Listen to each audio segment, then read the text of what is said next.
Hi, I'm John Mallos. Welcome to this live edition of Connect with Me on the showroom floor at Ventura TV on this Wednesday morning. Glad you're here. Today we have an expert in the house, former politician. He knows what's going on in the city of Fresno and has been watching closely this deal with the Fresno Grizzlies being sold to this particular group of three people. 436 Me TV option 11 will cover the gamut because later in the week we've got the mayor coming on, so we'll talk about that as well.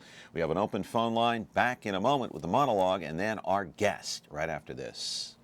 Tonight I want to discuss the importance of the television medium to the American people.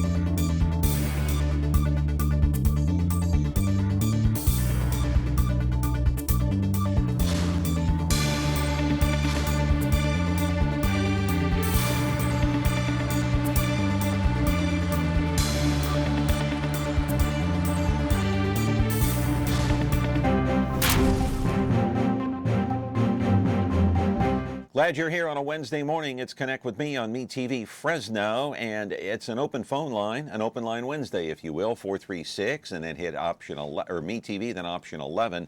Once you get that recording, make sure and hit 11. We'll put you through and talk about today's program because it is kind of a barn burner today. We're going to talk about what happened at the council meeting just the other day on Monday. No surprise, obviously, with the vote. We'll talk about that in just a moment. But so much going on this week here on the show. Next week, we've got Chris Cummings coming on. He is the owner and soon-to-be former owner, I'm assuming, of the Fresno Grizzlies. So we'll talk about that during the course of the program today a little bit as well. So just a quick programming note for tomorrow here on Connect with Me. We have got the new president and the CEO of the Fresno Chamber of Commerce coming in. Do you know what his name is? We'll tell you tomorrow. You'll have to tune in. It's not Al Smith. Remember, Al Smith retired, so he's coming on. We'll talk to him about business in Fresno, about downtown Fresno, and about what's going on to try to spruce and revitalize that whole area of downtown Fresno. Then on Friday, Mayor Lee Brand makes his second appearance here on Connect with Me as the mayor of Fresno. And all sorts of things to talk about. You know, they did not allow marijuana dispensaries. They voted on that for the city of Fresno. You know about the Grizzlies sale. There are other things to talk about, including this reserve fund, I guess you could call it. I don't know what else to call it, a reserve fund, a slush fund, taxpayer money to go into an account to pay for legal defense for illegal immigrants. The council voted no on that. So as of now, it's a no-go on that. So a lot to talk about with the mayor of Fresno on Friday. So keep that in mind. In the meantime, you're watching us live on Comcast Channel 375 as usual. Comcast Cable, 10 o'clock to 11 o'clock in the morning call-in program, 436 BTV option 11. Keep pushing that phone number today because it's a hot topic. And then it's 43.6 and 13.1 over-the-air broadcast with a digital television antenna that you can purchase right here at Ventura TV. They're all over the place, have different prices on them. Come in and see our staff today. They'll hook you up. Free TV. Hey, it's free TV. Okay, then the 2 o'clock replay, 13.6, YouTube, 8 o'clock tonight, 4.6, Biz TV. After that, it's on YouTube. You know, I mentioned next week, Chris Cummings is going to be in. That'll be the day after the 4th of July, which is next Tuesday. On Monday, got a quick surprise for you here. We've got Gary Coca-Cola coming in on Monday. He is the president, the CEO, the chief cook and bottle washer at Coca-Cola Broadcasting. He'll talk about free TV. He'll talk about cozy TV. He'll talk about all sorts of things going on in the world of broadcasting. This guy's been in broadcasting now more than almost 40 years. He is an over-the-air broadcast owner. He knows what's going on and some of the changes going on in over-the-air broadcast television and really television per se. You know, talk shows like this, a lot of times, and I'll talk to Gary about this on Monday, they're going online. You know, they're doing podcasts. Even the big shows are doing podcasts now. You can go back and listen to them. And some talk show hosts, not Rush Limbaugh per se, are strictly going to podcast and selling these. We'll talk to Gary about that and how interesting the internet is quickly changing the face of not only radio but television. All right, today we're talking about the sale of the Fresno Grizzlies. I think it's a kind of a foregone conclusion right now, unless something absolutely goes wrong and haywire between now and the next 30 to 45 days. The sale of the Fresno Grizzlies is pretty much a done deal. I want to roll the videotape, my friends. Of course, 20 years plus in counting for the Fresno Grizzlies here. They moved into the Chuck, I believe, in April of 2005 or 2002, and then in 2005, Chris Cummings purchased the team. The rent initially was $1.5 million.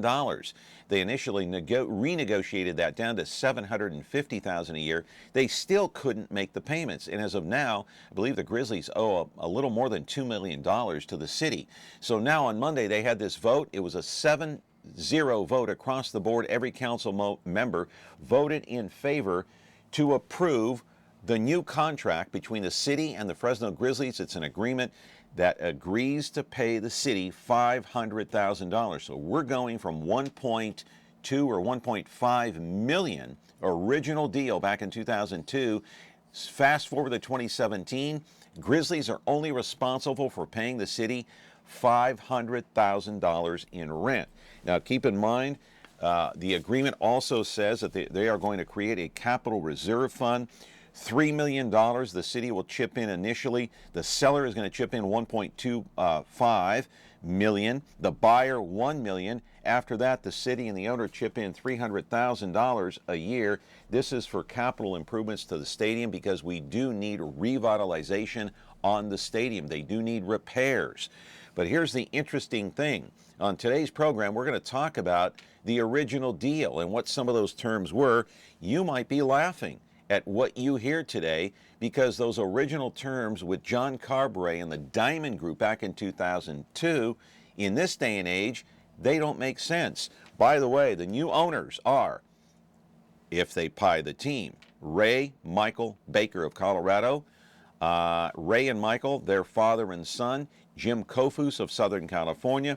Baker is head of the stadium district that operates Coors Field and Invesco Field in Denver. Kufos was the co-owner of a single-A High Desert Mavericks team of the California League.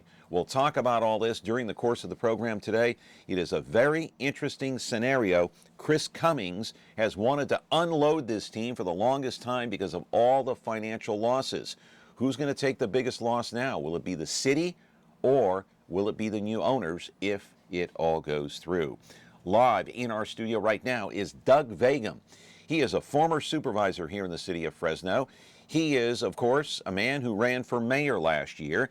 He obviously was the author and kind of the father of Measure G, Measure W. He's still involved heavily in politics. He follows this very closely. He's our expert today. 436 Me TV, option 11. What do you think about the potential new owners? Ray and Michael Baker, Jim Kofus of Southern California.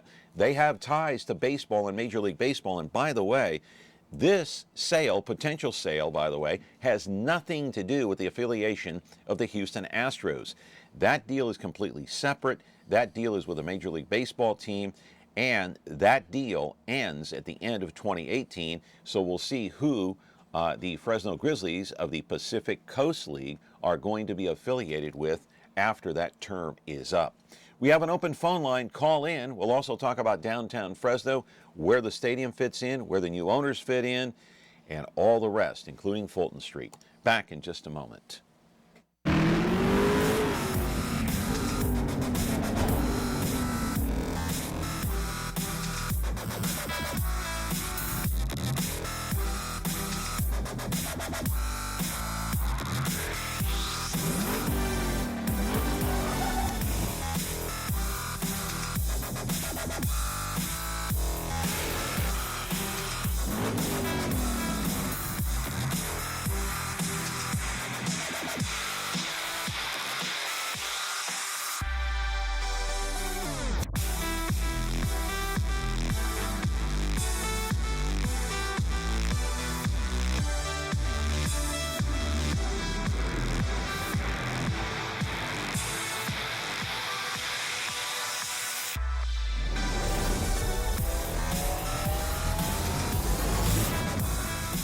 Revin is now on KVHF channel 4.4.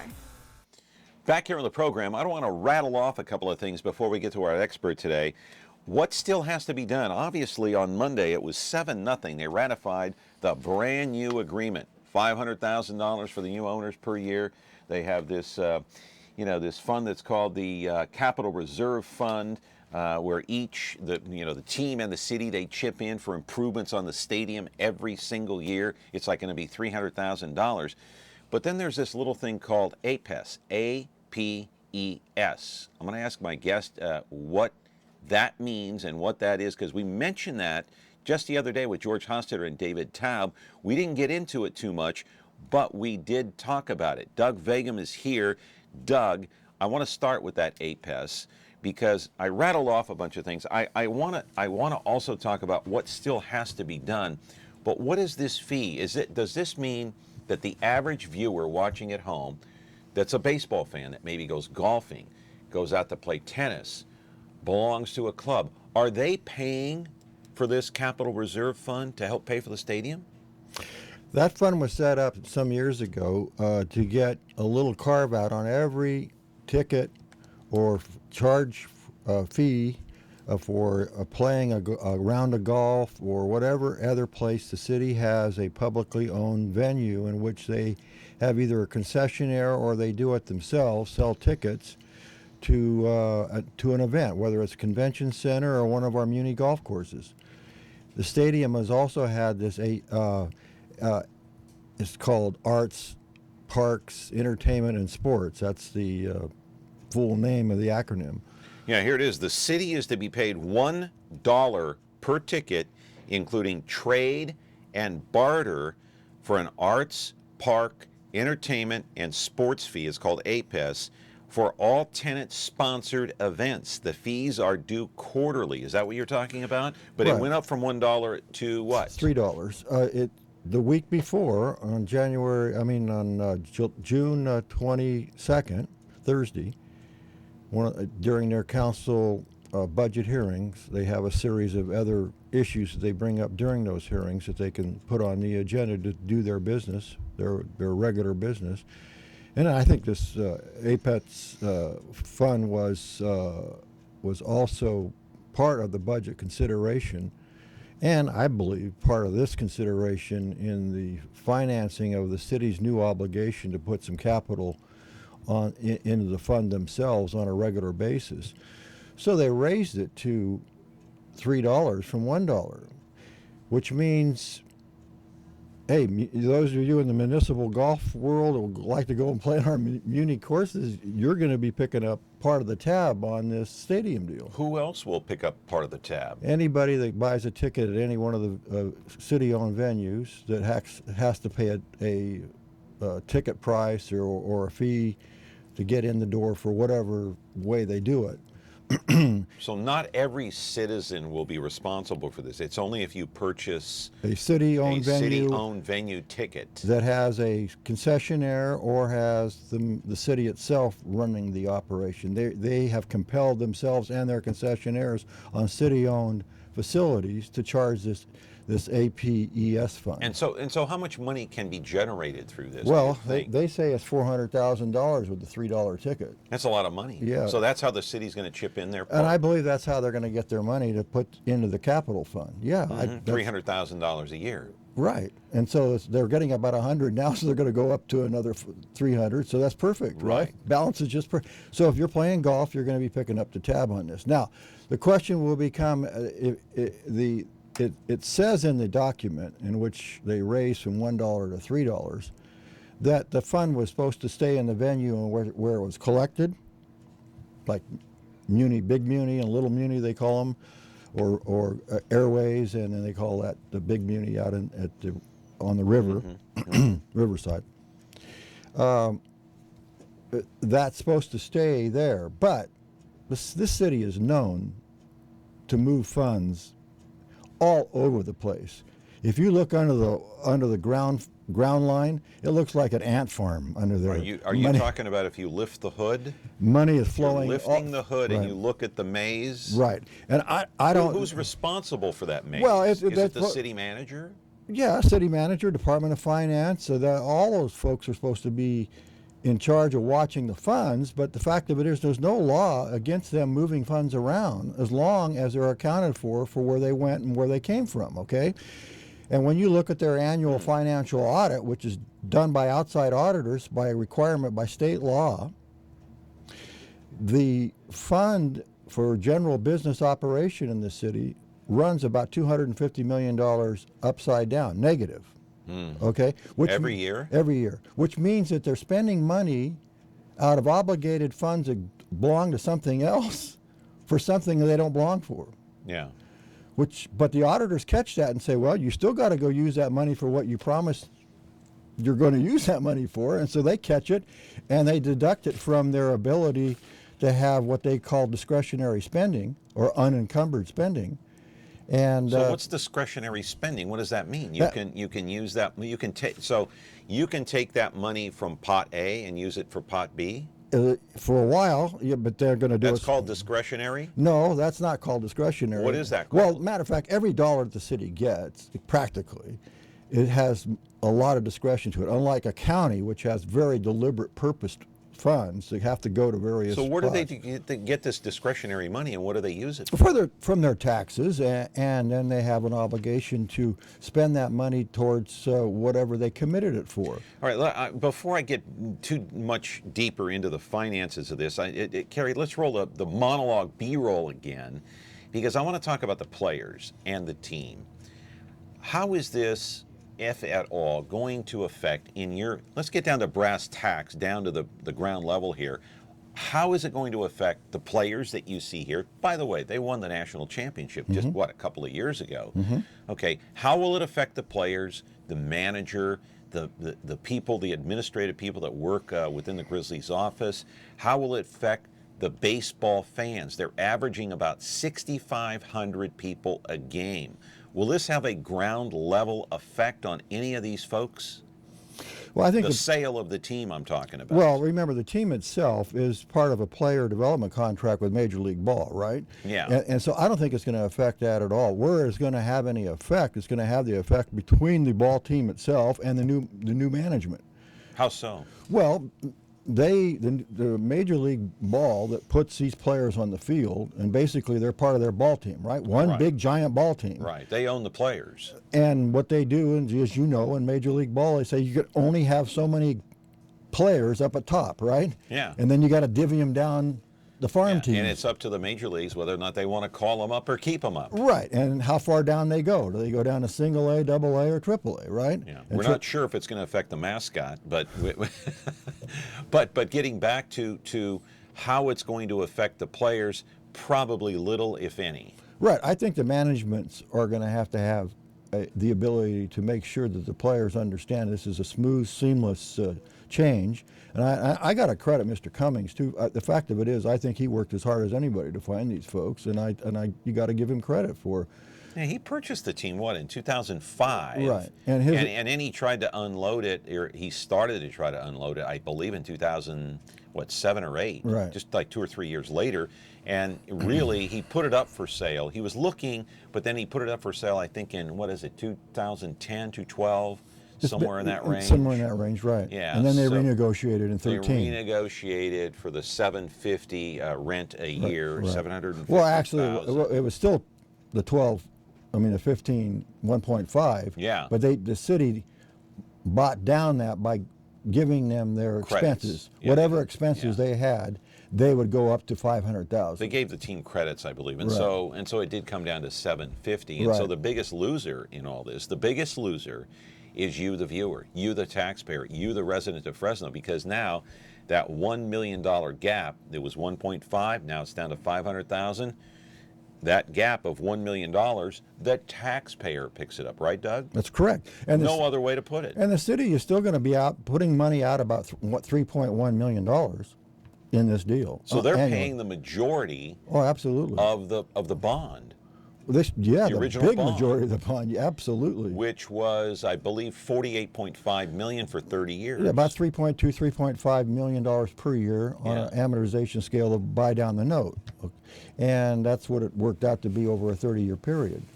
And they're just like, I think Mr. Hostetter in his article said, we're just over the hump, which is meaning we're halfway through that bond payment. But city has that stroke requirement. They cannot get out from underneath that obligation unless they want the bondholders to take over. They could say, hey, bondholders, yours, take it. They could do that. Now they would lose face, lose credit. Their credit rating would go down, and Way down. And they would Way not. down They would if not want to do if they that. faulted on the bond. That's right. But the bondholders could come in and take it. But no one wants to see that. And I think the most proper word, I think Mr. Rudd said in the hearing, that he said it was basically, you have to look at this stadium either one of two ways, and the way that you're going to probably want to look at it is that this is an amenity to the community.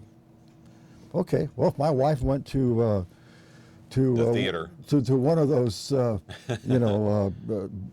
places where you buy $2.5 million Chester drawers that were made in France in the 14th century, and say, honey, this is an amenity to the house, I would say, yeah, right. But how are we just- going to pay for Just it, going right? to the movies is an amenity. Going to the theater is an amenity. So all these are amenities, right? Right. It's not a necessity. See, what I don't understand about this contract, really, honestly, John, I really think it's way too complicated. It is so complicated. Well, it's... We'll get into that on the other side of the break. Is that okay? Sure. I want to get your thoughts on that because it is, it's like 18, 20 pages long. I did actually, I had nothing better to do, so I did go through it twice. Well, you got to read it about 5 times, I think. They're really... to understand it. Yeah, I've read it twice. But 436 MeTV option 11. By the way, you can go online and get the document. It's right here. It's the agreement between the new agreement that was ratified just the other day by the Fresno City Council, 7-0 vote. Get it online. Just go to the City of Fresno website.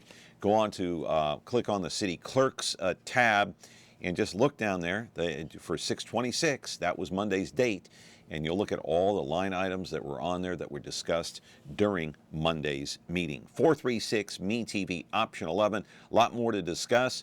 Call in, weigh in. And by the way, what are your thoughts about the new owners? What are your thoughts about this new agreement? What are your thoughts about the sale? What are your thoughts about how this may or may not help downtown Fresno? Back in just a moment.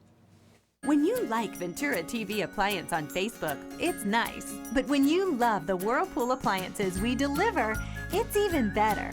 Our website is cool, and it's a good place to start, but you really should touch the merchandise before you buy. Touch the new Whirlpool Ice Collection. It offers a modern style made to create an inspiring kitchen experience. Save big on this Whirlpool Black Ice or White Ice kitchen. Come in to Ventura TV Appliance and touch the merchandise today. Tune in to Heartland for the best in true country music. Relive vintage specials, one-of-a-kind concerts, and country music's earliest videos. Heartland is the heart of country, the only place where you can find country music, country stars, and country lifestyles 24/7. Heartland, the heart of country. Now on channel 13.2. We have an open phone line, so it's 436 MeTV option 11. Back here on the program with Doug Vagim, a longtime politician here and knows pretty much how City Hall works. And so, the new owners, again, Ray and Michael Baker, their father and son out of Colorado.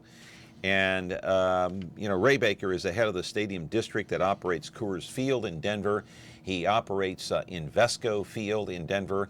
Coors Field is where the Colorado Rockies of the Major League Baseball franchise plays. They're battling the Dodgers right now for first place, though, in that National League West right now. So Invesco is where the Denver Broncos play the NFL. Baker and Son also own the Grand Junction Rockies, in case you didn't know it, a rookie league affiliated with the Colorado Rockies. And then, of course, Kufos was a co-owner at one time of the single-A rookie or High Desert Mavericks of the California League. And so the new owners coming in, and here's the question I have about the new ownership. They know this is a losing proposition. They average $6,500 a game. Concessions are high. We had those calls the other day about the concessions. Ticket prices, I guess, are still reasonable. You have to pay to park downtown. Aren't they moving into a losing situation? So are these owners prepared to lose money? And if so, what's going through their head? Why? This doesn't sound like a great investment to me. Well, I think Chris Cummings has lost money. Well, first of all, I don't think we should forget that I believe and many of the people in this community, I think, that have at least watched this, and I want to make sure Mr. Cummings knows this, I believe he put his all into this. I do too. I think he put his heart and soul into it and stuck it out for as long as he possibly could. And I think they gave it a great shot. They did things that were, out of the box to try to get the crowd down there. You're talking about promotions. Promotions, and they Yes. did, and so unless these folks can reinvent the wheel, they're going to end up with the same problem. But maybe they got some magic in them. I don't know. It doesn't hurt to have some new wind in the sails, and I think Mr. Cummings has probably reached a point where he just He's tapped out. tapped out, and these folks have a new resource, and maybe they have some other ideas in which they want to take their magic and apply it. One of the things is they did get a totally renegotiated contract. One is the payment does not through this financial Mickey Mouse of we'll give you credits, you give us that. It's just an outright, you owe us $500,000. And by the way, you owe us $500,000 during the ball year, starting in April, ending in August. So 5 Right. months. 5 months, $100,000 each month. Right. In And a that's row. it. So the non-ball time, you don't owe us any money. In other Yeah. words, you can have the stadium during that, except those Right. 100 When you're events. playing ball, you owe us money. Right. So that's an advantage because cash flow purposes, you can control it, our gate, this and that, we can watch that, you can Yeah. promote. So that's a positive from that And, standpoint. and they're getting that money right at the same time every year that they're kind of renegotiating the budget. The city is. Right. That's kind of when budget talks start, around April, May, June. Right. But what concerns me about this contract, as I said before, it's so somewhat convoluted, and I don't want to play down and not give credit to Mayor Brand and the other negotiators. I think they really put their shoulder to the wheel on this, and they did the best they could. One of the problems is whatever is happening here, that we have to take this stadium and basically use it as the community lollipop. In other words, everybody has to have at it, okay? We got to have 100 groups. You got to give, they told us these folks, these new folks, they got to give freebie things. They got to have so many. As a matter of fact, they have penalties if they don't have so many people coming in on 100 events a year. And if they don't get a certain amount of people, and the penalty goes up by the less number of people that come to those outside of the baseball events. It doesn't say whether or not they have to charge for those events or not. It doesn't say that. It just says entrance, Yeah. which means if they aren't charging, well, how are they going to get a sense of revenue for these community events? But if they are charging, it doesn't say whether or not they're going to apply the apps fee to those events. You follow what I mean? Yeah.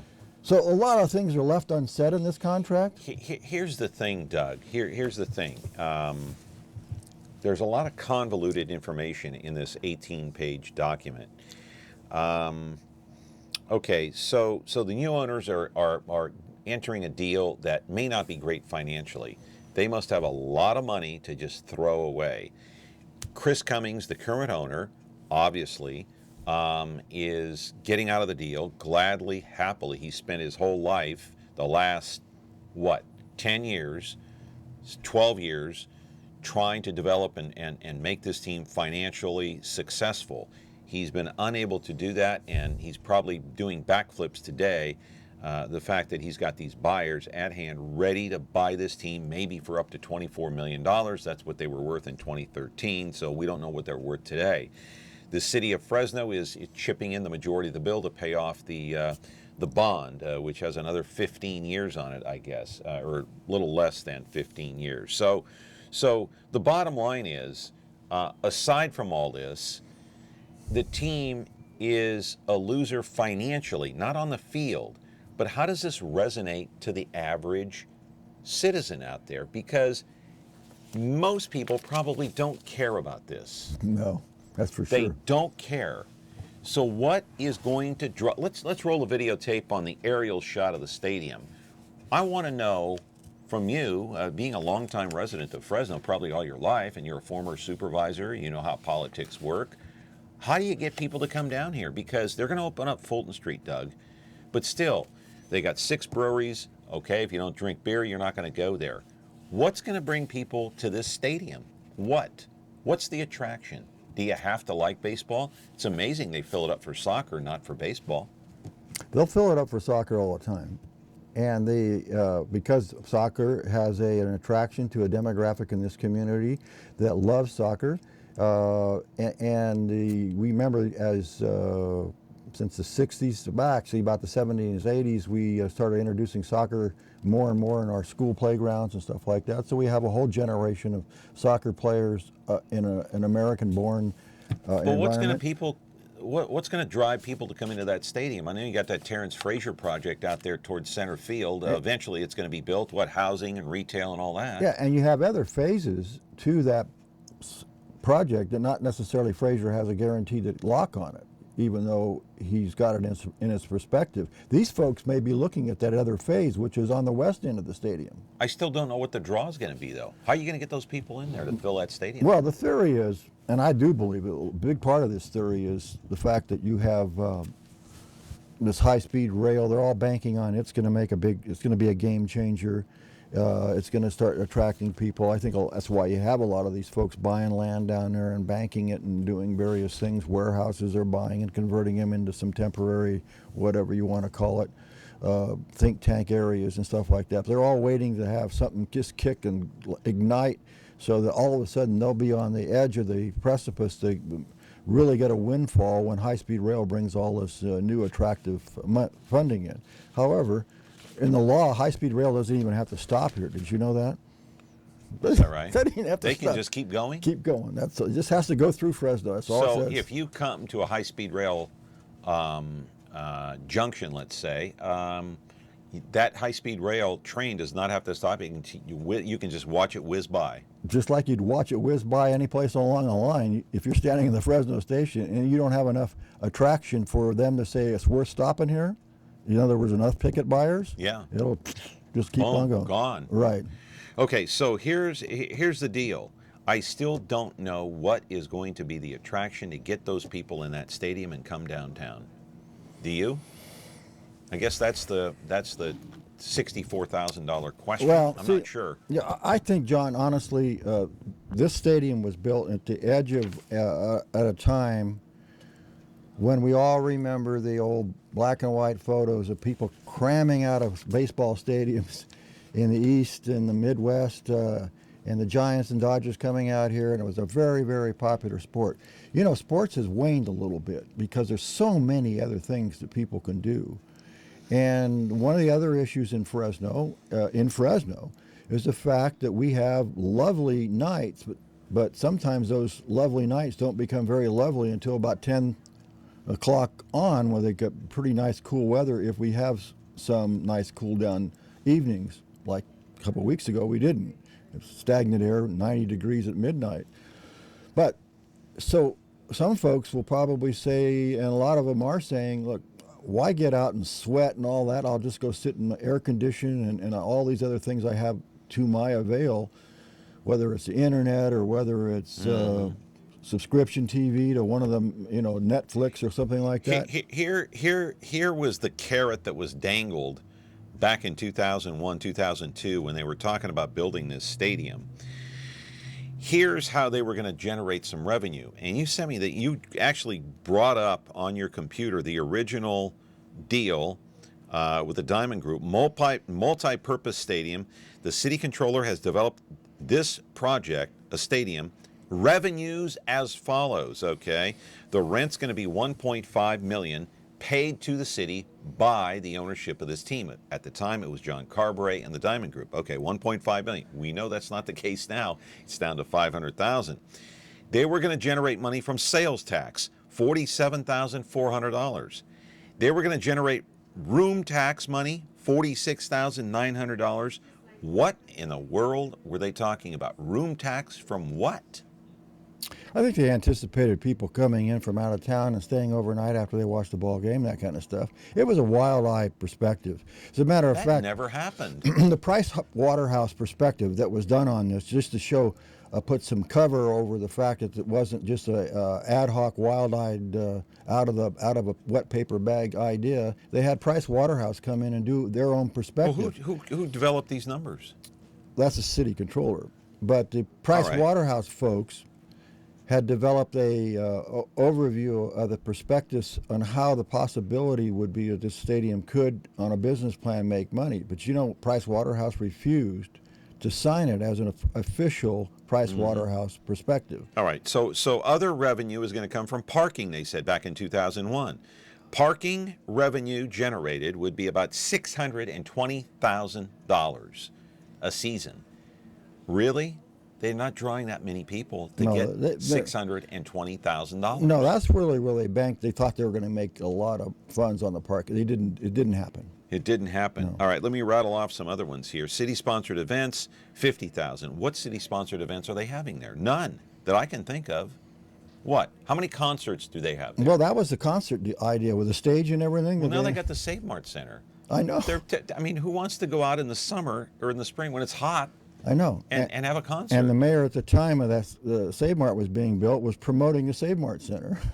Yeah, I know. And not only that, remember the stage they had out there at the Chancellor Spent a lot, Park? $300,000 in the construction. Yeah. Yeah, and they just sold it, didn't they? 25,000. 25,000. Yeah. So they have no stage because most performers come in like high-profile performers. They have their own stage, so they don't need a stage. The real high guys. The real high rollers. But you have a lot of less than high guys that would have been able to use that stage now. But anyway. Right. Like if Justin Bieber comes here, or anybody else. They got trucks. They got trucks. They got their own stages. Okay, They don't need a stage provided to them by the city. All right, city-sponsored concessions, net concessions, $125,000. City-sponsored event, net novelties. I guess that's souvenirs. They hope to generate $250,000 from souvenirs. Right. I imagine that never happened. Probably not. Yeah. Okay, so total that they suspected or expected to generate, revenue that is, in 2001 when this thing was about to be built, was $2,639,800 for a bond project that would cost them $3,530,134 per year. So those numbers don't bear out. They never did bear out. I imagine that's why Jim Patterson, the mayor at the time, that this project was being talked about, was dead set against it. He vetoed it. Yes, but there was an override. Yeah, 5 votes overrode him, and one member is on the council that overrode him. Yeah, and who is that? Mr. Our Bredefeld, friend, yeah. our friend Gary Bredefeld. Yeah. But you know, Gary's earnest about the fact that he believes the stadium will work. Well, they got it now, so they're all going to have to say it works, and every one of us are going to have to say that too. Do the best. And Mr. Brand, Mayor Brand, has got a nut to crack, and I got to give him credit for stepping up the plate, trying to do the best. Look, we have it. Now, my biggest problem with this contract, John, as I said before, is it's so Christmas treed up with all these, look, if you don't do this, you pay us this. If you don't do that, you pay us this. You have to do so many events, or if you don't, you have to pay us this.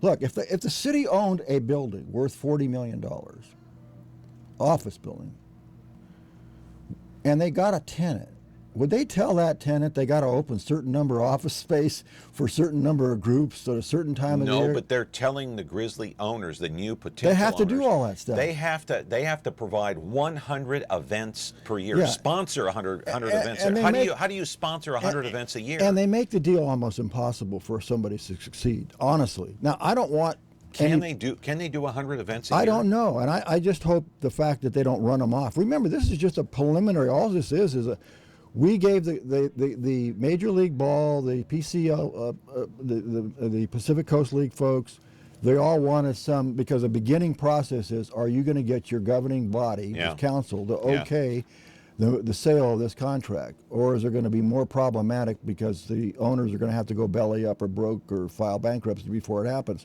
No, they went ahead and said 7-0, let's do it. So that's fired a gun. Now, this contract may come back totally different than what is reading today, believe me. Yeah. It may hold totally different. Here's what has to happen. I mean, all these numbers here that I read off, pie in the sky Oh, yeah. just to get it done. The only thing that's the same on that is the $3.1 million payment that they have to make to pay off the bond each and every They've year. never generated this kind of revenue, $2,639,000. Right, and they a had year. $200,000 being paid by the RDA, and as you know, one of my first shows with Yeah, you. you're on the RDA, so We're or on the old RDA. Yeah, the old. the oversight board that we're Yeah, the that now is defunct dismantling them. And Yeah, one of the yeah. things that we caught is that you can't obligate the RDA to pay that. That's just a windfall. That's not an obligation, and so we stopped it. And the Department of Finance, State of California, agreed, and so they don't receive that $200,000 anymore. All right, my friends, here is the still to-do list as I go to break here. Still to do, the new ownership still has to strike a deal to buy the team. That's right. They still have to strike a deal. Hang on a second here. Let me take this call here. Hang on a second, caller. So the new ownership has to negotiate the deal with the old owner, Chris Cummings. He's not that old, by the way. Pacific Coast League must approve the deal, preliminary review, and interviews with the new owners by members of the Pacific Coast League, and a formal purchase agreement has to be signed by all parties. That means the city, the new owners, the Chris Cummings, the Pacific Coast League. This is a formal purchase agreement. So the to-do list is still a ways out, maybe 45 days. Caller, let's take this call and we'll go to break. Caller, you're on the air with Doug Vagim. What's your question? My question is, you mentioned some of the financing about the bond servicing at $3 million a year. 3.5. 3.5. I assume that hasn't been renegotiated or refinanced. So basically, they're taking in $500,000, paying out $300,000 in maintenance, but yet they still owe the $3 million a year for the bond servicing. Is that correct? Yes. Yeah, Well, doesn't this just go to? I'm sorry. the city manager, when questioned by member Capriolio at the council about just what this deal is still going to cost the city, city manager Rudd said $3.1 million is still going to be the cash outlay for the city of Fresno. Yeah. No, with all the other things considered. So Yeah. Well, maybe that's why they're putting all these conditions on the new tenant to try to make it more palatable to the the citizens. Look what we're making them do to make up the difference in lost revenue. But I think it shows to the bigger issue. This was done at the turn of the century when a lot of municipalities wanted to get into the sports business. I lived down in San Diego at the time. I saw this with the San Diego Chargers when they enclosed Jack Murphy Stadium. They promised them so many tickets, 60,000 seats every game. Every seat underneath the city actually bought, gave them all the revenue for parking. Same way when the Padres got their new Petco Park, the city just rolled over. They have huge pension crisis. I think it just goes to show that we really shouldn't be getting involved in these sports teams and, let private industry be the winners and losers there. Well, tell that to the city of Las Vegas. They snatched away the Raiders, and they're paying the majority of it. And, Mark Davis, basically the owner, he's got that little 8-year-old haircut. Have you seen that? Anyway, it looks like an 8-year-old. Yeah. But Mark Davis, and I make fun of him because I liked his father, but Mark Davis doesn't know anything about football or finances. He didn't build that team, his father did. Yet he wants somebody to build him a stadium. And you know what? He found somebody. He found somebody in Las Vegas to build him a big candy store. Well, they don't keep those hotels open all day long on their own money, John. So I think Vegas is kind of an anomaly. But, one thing I wanted to ask you before I hang up is you really upset that guy the other day talking about the Fulton Mall. And I love how you kept hammering him. What's it going to take? What's it going to take? I'm all about performance. I'd love to hear your guest, who I have a ton of respect for, his views, what he thinks about downtown. What's going to be the catalyst or not. I mean, HSR, that's years away. All right. How much money? Anyway, that's just kind of a question. We'll talk about that on the other side of the break, and thanks for calling in. But the caller brings up some great points, and I think a lot of these sports teams have been spoiled. And if you look at Major League Baseball per se, there have been so many brand new baseball stadiums built over the course of the last 20 years or so.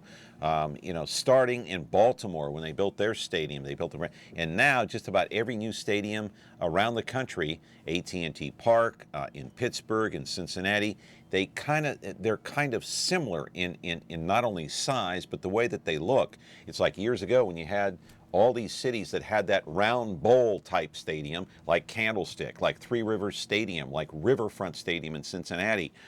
At one time, that was in fashion. That was the thing to do for cities, is to build these bowls, and you had football and baseball combined in one stadium. That's not the trend anymore. The trend is to have a separate venue for football and baseball. Oakland, by the way, is the only city in America that is still entertaining pro football and Major League Baseball in the same venue, the old decrepit Oakland Coliseum. Back in just a moment with our guest and his comments about downtown Fresno. Not sure what you're watching? Want to see what's coming up next? Or just want to browse what's on without the hassle of flipping channels? Your wish has come true. Now you can view schedules for all the digital TV channels available in the Central Valley. Get local weather updates and forecasts, and listen to nationally syndicated Biz Talk Radio, all on KVHF 4.1. Rescan your TV now, then tune in to Digital Channel 4.1 to start enjoying the all-new TV guide. When you're looking for KitchenAid innovation and quality, who has the answers, the selection, the price? Ventura TV Appliance. With billions in nationwide appliance buying power, more than Home Depot and Best Buy combined, we'll help you save. Our low prices on Energy Star qualified KitchenAid appliances save you energy and money, and pay no interest on select models when paid in full within 12 months. Ventura TV Appliance, serving you since 1951. All right, back here on the program, we've heard from many of you for so many years about downtown Fresno. Just the other day, we had Craig Chardon on here. He is the interim director of the Downtown Partnership, of course. Aaron Blair took off and he went to Aspen, I believe, to become a city manager. So now you've got Craig Chardon, who had Peeves Public House, Doug, that went bankrupt. That was his place. He went bankrupt right before they started construction. He didn't want to continue because he thought, oh, gosh, I'm hurting already. And if they start construction, it's going to get even worse. So he decided to fold up his tent and go home. Okay, so now he is touting downtown Fresno as this great place for people to go just because they're going to open up Fulton Street. Is this going to help revitalize downtown Fresno just by opening up one street to traffic? What businesses are there downtown after hours, after dark? Who's going to go downtown and do what? What is there to do and where do we go? Well, to answer to your caller's question, which is a great question, and thank you for the acknowledgement of you calling in the show as you do, and great questions. Right. And this is downtown Fresno right here. What's there to do downtown after dark? The fact that after 5 o'clock. All these things that we see that we're talking about today were driven by a purposed mind of the city council at the time, whether it was the mall or the stadium and other entities that the city has run after and chased rabbits down a hole. For example, the mall. The mall was an answer to suburbia growing and having their own malls. So what did the business people at downtown say? Well, we want a mall too. That'll change everything. And so they rushed to put a mall in, right? And then 50 years later, after it was designated a historic monument by the Federal National Historic Monuments, recognized it, we said, the hell with that, we'll tear it out. Now, my theory is if you got us like an Andy Warhol picture, it may be bad, but if you have something that all of a sudden becomes a national monument, maybe you could do something else with it, okay? But then you have the folks like Mr. Chardon, who are not wrong, by the way. I do believe the fact that it is they have more abilities to do things with people having access to the front of the store than having to walk around from the back of the store. What stores do you have down there that attracts people? Well, the theory is, and I tell you that falls apart, and that is you can go right across to the West Fresno, and you have empty storefronts with parking right in front, lots of stalls, and it's same vintage buildings, the same era of construction and storefronts, all the way back to the turn of the century between the 19th and 20th century. But are they appealing to the general population or just one segment of the population? For example, one of the businesses I keep touting on in West Fresno, at F and Tulare approximately, is Chef Paul's. I mean, he by himself went in there, and you can't even get in there now. It's so busy. Okay, Wonderful. That's one place. Yeah, it was one place. You had the other existing. You have Cosmos. Well, Cosmos built because they got moved by high-speed rail. They had to move. Yeah. So they found a place at the corner of Ventura and what N is it? Street. Right, N Street. Yeah. And and then you have other like the fish company there on just south of Tulare Street. I think that's Kern and G Street. Yeah. The fact that potential is there for entrepreneurs, business folks to go in.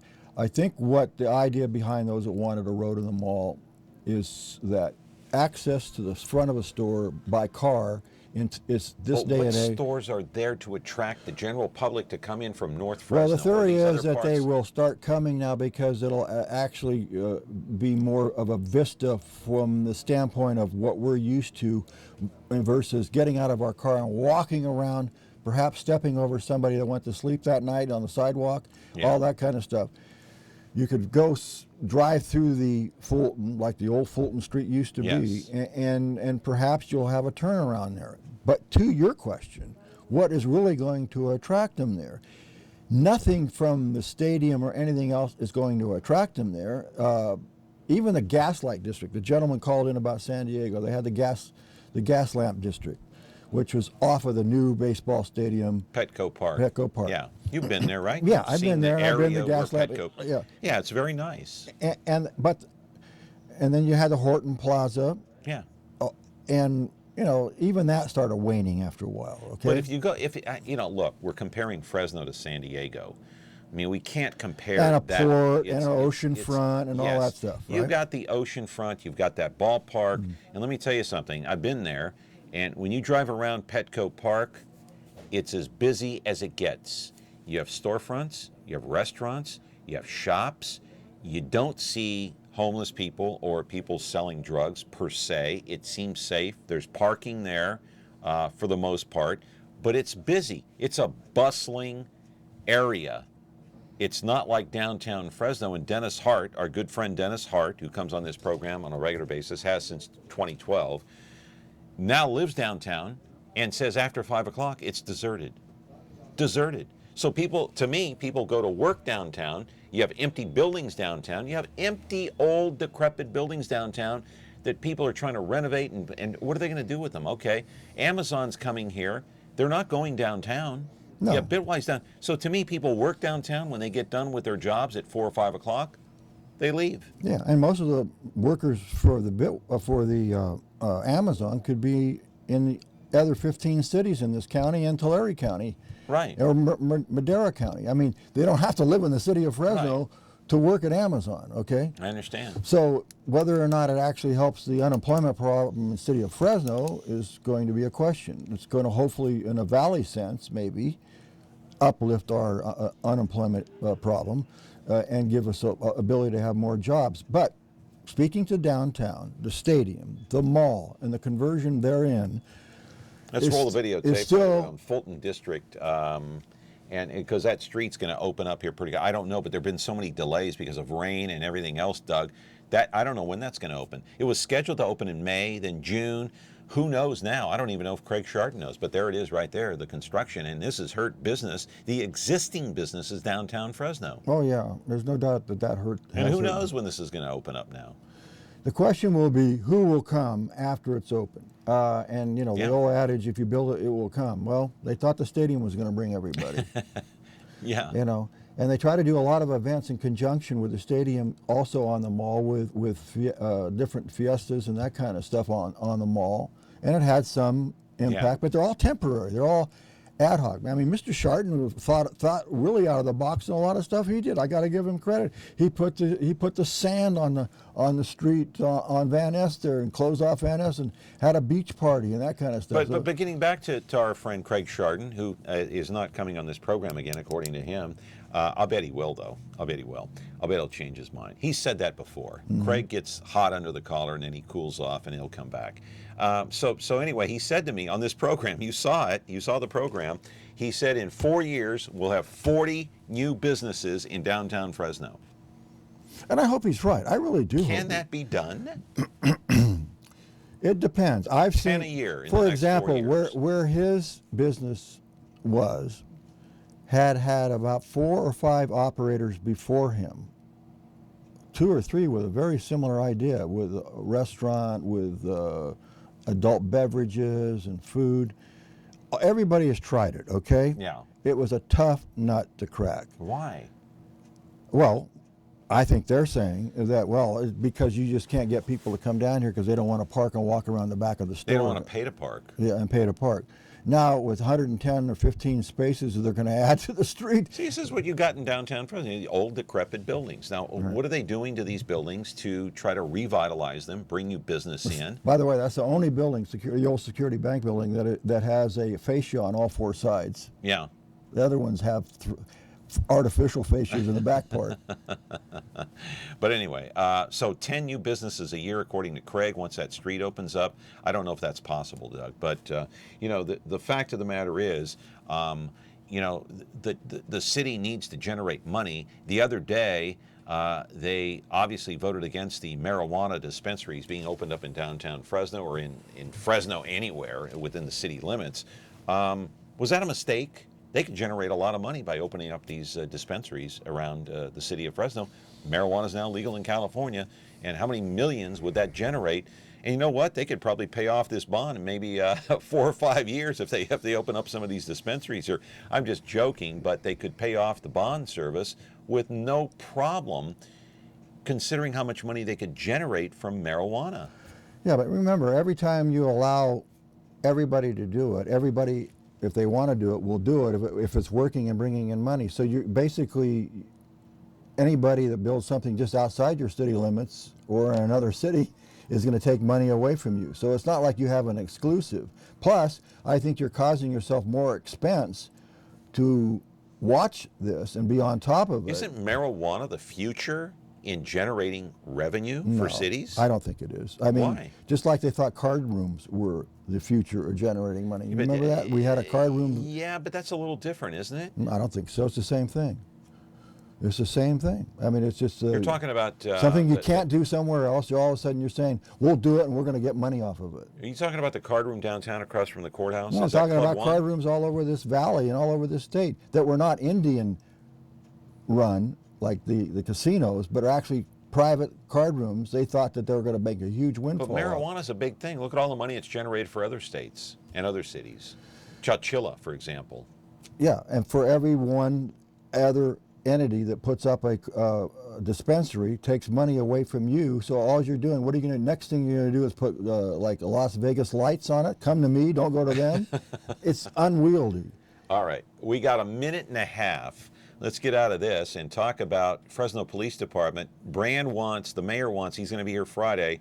Got a minute, Doug. Wants 800 police officers. He's got a little less than 740 right now. Actually, he wants 1,000. Where are they going to get the money for this? And plus, they budgeted for 800 officers for this next fiscal year, but they don't have the money to pay them, so you're not going to have the staffing. Plus, they're paying this bond service every year. Nothing has changed, it seems like to me. Well, Money, money, money. Maybe marijuana is the answer. I don't think it is, but because, again, if it's successful here, it'll all of a sudden you'll have 10 cities around you doing the same thing, and they'll maybe charge a little less price, and they won't have as much regulation as the city of Fresno will. You know, But maybe the marijuana will help them get more cops. Maybe the marijuana will help them pay for that bond, $3.1 million. I can tell you right now it won't, okay? I mean, my estimation. I mean, of course, that's my opinion, and everyone has their opinion. Yeah. Now, look, I think Mayor Brand has a real ability here to try to make this thing work best for this community. Quickly, we got 30 seconds. One question you want me to ask Brand on Friday. One question. We can't take that call. We're out of time. Quickly, 5 seconds. Well, I just want to know how if he plans to commit those apps funds to stay with the golf courses if they're generated on the golf course, and will they put that in writing? Okay. All right. Doug, thank you. Thank you. Come back Appreciate again. it. You All bet. right. All right. Doug Vagim. And he ran for mayor, former supervisor, political analyst here on Connect with Me. See you tomorrow with the new president and CEO of the Fresno Chamber of Commerce. Sorry, we're out of time. We can't take that call. Have a great day. Tonight I want to discuss the importance of the television medium to the American people.